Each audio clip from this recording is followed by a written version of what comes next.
like that many, many, many times. And to me, it follows the same trends like perfectly. And so when people think they're being possessed and stuff, I can run them through this and I can fix it like that if they're willing to fix it. And what I'm getting at is there are certain things that happen every single time. And it always starts with obsession and depression. So if someone is depressed and obsessed, what happens is I think that the early stages of what I call the path of possession, which I'm not trying to scare anybody here, it's very easy to handle if you know what you're doing. You don't have to do all this pomp and circumstance that a lot of churches do. I mean, it's very easy to handle. But what I'm trying to figure out is at what stage does the paranormal side kick in? How much is in our mind and is something we're controlling, and then when does the paranormal actually come in, if it comes in at all? So when people get depressed, there's something that happens, and they tend to obsess over something. And usually the form of depression is because something's wrong sometimes, like there could be abuse or neglect or drugs or whatever, or alcoholism and things like that. I'm just generalizing, but they can be more in depth than that. And so when they get depressed, they start, like I said, they obsess, and then things start to fall apart. And what can happen at times is they start to hear these voices in their head, which is what I'm talking about. And to them, they're quite literal voices. And a lot of times, because people are sad and depressed and they hear these voices, if they get help, they are labeled as schizophrenic. Okay? And I don't want to get too deep into this, but that can lead to them becoming addicted to the fact that they're schizophrenic and believing it themselves because they're getting attention. But anyway, to back it up, people hear these voices, and the voices are very, they think that one of the things it can be is paranormal. And so they start to obsess over, why am I hearing these voices? Who are they? Is this my dead Uncle Fred? Is this whoever, And they start to lose sleep, and they start to cut themselves off from the world, and so on and so forth. And it spirals down into them completely severing themselves from society and then letting something take them over. It's much more complicated than that, but it is a simple in its consistency. And maybe I'm giving too big of an answer there, but so what I'm getting from, if I'm understanding you right, so a lot of it is made up in their head due to whatever's been causing their issues. Right. There is evidence of depression causing voices and causing things that could be confused as paranormal activity. And the weaker you are, the weaker your willpower is and all that stuff, the more susceptible you are to these negative things coming into your life. So yes, things can come out of it, but maybe not in the way the question was asking. It's not like you're going to be depressed and summon your uncle to come down and cheer you up or anything like that, or summon a demon. I mean, if you stay on that path long enough, yeah, you'll become attractive to those things. And I don't like the word demon. I only use it jokingly. I think it empowers them too much. I like negative. That will show up if you go down that path long enough, because based on the trends I've seen and my experiences, they're not interested in healthy, happy, socially active people. It's too hard for them to get that person. So they find people who have a weakness, or something's wrong, or they're addicted or obsessed and depressed. And like a lion chasing a gazelle, they want to take the sick and the weak, All right. Maybe I'm going too far. Sorry. No, it's fine. Just got into Discovery Channel. No, I mean, people, want to know and they were curious. So, Well, yeah, that's one of my observations from the show, Ghost Hunters, is that all you're watching us really do is a preliminary investigation. We go in, we figure out what's going on, we sum it up, and normally we would come back with a specialized team designed for that exact location and stay there for months on end, which is something I'm able to do now that I'm not on TV anymore. right. And something we did before TV. And so something that's bothered me the whole time with the show is that people watch it and think they got their head wrapped around the paranormal field. And that's scary if you want to be a paranormal investigator. And so, there's so much more to it than you could ever learn from any paranormal show. All right. Yeah. Now, have you ever had to walk out on a case because of the fact that it was just mental health issues that were causing it and you couldn't stay because it wasn't your... We've had many cases where, the clients were very unstable, but you have to be careful as a paranormal investigator. You have to have very distinct things you can do and say, because if you recommend help or a remedy for a situation and they do it and hurt themselves, that's on you. So legally, you really have to watch it. If someone's coming across and suicidal, okay, you direct them to the suicidal hotline and police and people who can help, and you walk away. Right. Cannot get involved. Things like that, yeah. But we had a case, it's a tragic case. We had a woman call us in and all hell was breaking loose at her house.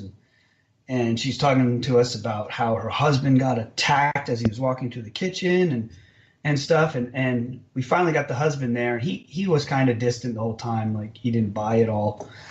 And we told him, I said, hey man, what's up with you getting attacked? Can you tell me what happened? He's like, what do you mean attacked? I don't know what you're talking about. And so we told him what his wife told us. And he was like, oh my gosh, I was walking through the kitchen and I thought something touched my shoulder. But fair enough. She had been in some accidents. She had some pain issues, and so she had a laundry list of painkillers she was on. The first of which was 10 oxycodone a day. Oh wow. So she was in low Earth orbit, she was flying high, and the stuff was crazy.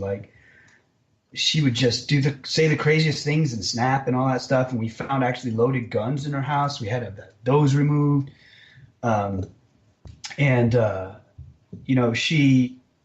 We were sitting there and talking to her, and she's like, I just don't know what to do about this paranormal anymore. I can't handle it in my life. I need it gone. I need clarity. I need to get back to reality. And we're like, fine, we can do that. We know people who can help, but we have to have your full cooperation or these things won't go away. And then she looks at us and goes, well, you can't take it away. I need it. It's like, holy cow. Within 30 seconds, she totally flip-flopped on a conversation. But the sad thing is that she a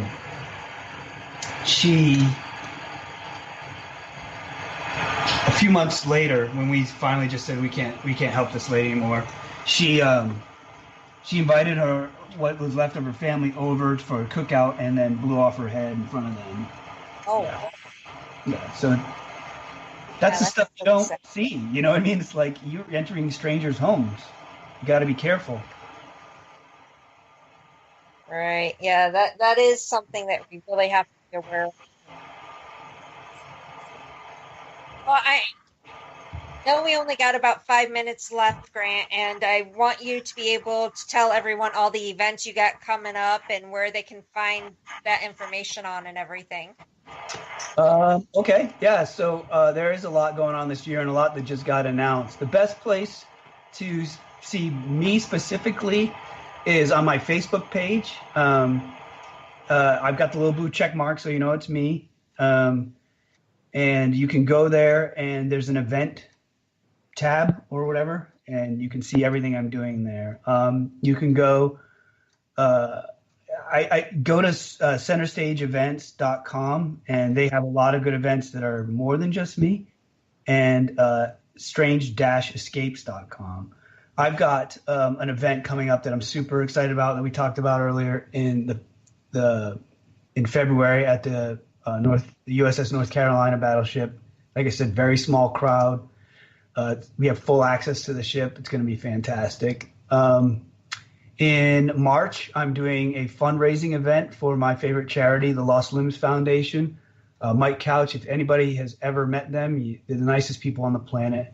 Mike's lost his lower right leg, and he started a charity to help kids, families afford the prosthetics for children. And, I think back when I was a kid, and the first thing I probably read was, See Dick Run, and these kids can't even run, and think about how often you have to change a kid's shoes, Right. how fast they grow. And oh man, brain fart. These prosthetics, sorry, these prosthetics, they have to be fitted. And so it gets very expensive. So it's a great charity that does real work. Then let's see, I've got Salem Con in Salem, Massachusetts in April. And that's going to be a good time. I've got Dead X Convention, which is coming in May, and that's going to be a huge paranormal crazy convention. And I think that's in Florida. Let's see. I've got the Ghost Hunt Weekends event in June, so on and so forth. There's the big cruise Amy just announced in June, which is a blast. It's like 9 days. We all hang out together on a cruise, and we do lectures at sea, and it's wonderful. If you're going to do a cruise, that's the one to do it. It's not much more, to include all that fun stuff. Right. Yeah. So, And then Fort Mifflin in August, and blah, blah, blah. right. Yeah, very fun year coming up, apparently. Yeah, lots of good stuff. Oh, great. Well, I have to thank you so much. I know we had some difficulties at the beginning of the show, but I My am fault. so glad we finally got a hold of you. Yes, me too. That would have been rough, but Yeah. I appreciate it. And you know what? Let's do it again to make up for that lost time. Oh, I would completely adore that, and I would love that. And hopefully we will have Dave on the show next time, too.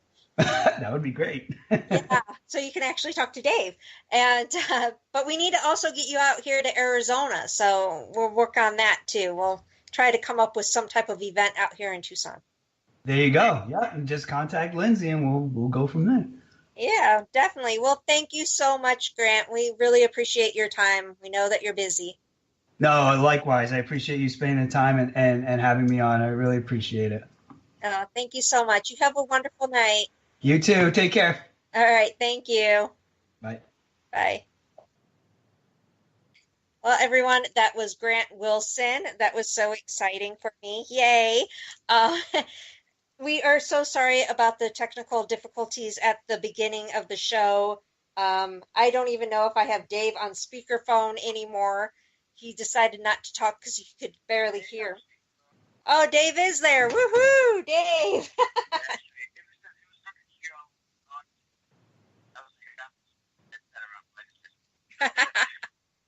Well, Dave, we'll get Grant back hopefully again, and you can actually talk to him. You probably wouldn't have gotten a word in edgewise with me anyway. I know that it was better this way, at least for now. I know that Grant was dying to talk to me. I could just feel it, but it's okay. So everyone should go to our YouTube at Tucson Ghost Company to see the new YouTube video for Slaughterhouse here soon, right? Yeah, I just uploaded. I'm waiting for it to show up. I may have to re-upload it if it doesn't show up in a minute. I'm mad at YouTube now. I was mad at Skype earlier. Now I'm mad at YouTube. Right. Well, there you go. You can be mad all around. I'm mad at everybody today, man. I don't know. But yeah, it's weird. It just didn't show up. So I'm trying to figure out what's going on. yeah. So Slaughterhouse YouTube video will be up soon. Check out the website for Slaughterhouse news about being able to ghost hunt there. That's really exciting, getting to work with them. We will be back next week with, I believe, Jeff and Todd. I can't remember their last names right now, but they're going to be in Eureka, Nevada with myself and Will up at that Paracon. And other than that, I guess we'll just see everyone back here next week, hopefully without any issues like today. Thank you for bearing with us tonight.